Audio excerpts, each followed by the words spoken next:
এই 5টি স্কিল প্রতিটি মানুষের শেখা উচিত যদি সে তার লাইফে সাকসেসফুল হতে চায়। Number 1, time management. Time management জানা থাকলে আপনি আপনার প্রতিটি কাজ সঠিক সময় মতো সম্পূর্ণ করতে পারবেন। Number 2, critical problem solving. আপনি এই স্কিলটা আয়ত্ত করতে পারলে আপনার ব্যবসা থেকে শুরু করে জটিল জটিল সমস্যার সহজ সমাধান করতে পারবেন। Number 3, communication skills. মার্কেটিং বা ব্যবসা থেকে শুরু করে আপনার লাইফে ভালো ভালো অপরচুনিটি গ্রাফ করার জন্য নেটওয়ার্কিং করতে পারবেন যদি আপনি কমিউনিকেশন স্কিলের দক্ষ হতে পারেন। Number 4, mental resilience.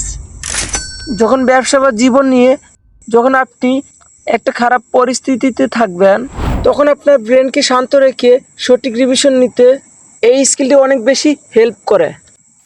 Last, number 5, money management. আপনার কষ্টে উপার্জিত অর্থ কোথায় সঞ্চয় করবেন, কিভাবে ইনভেস্ট করবেন বা সেই টাকার সঠিক ব্যবহার কি তা আপনি জানতে পারবেন এই স্কিলের মাধ্যমে। আমার এই ভিডিওটি দেখে আপনারা যদি একটু উপকৃত হয়ে থাকেন তাহলে আমার চ্যানেলটি সাবস্ক্রাইব করে পাশে থাকবেন। যারা ফেসবুক থেকে দেখে থাকছেন তারা আমার পেজটি ফলো করে পাশে থাকবেন।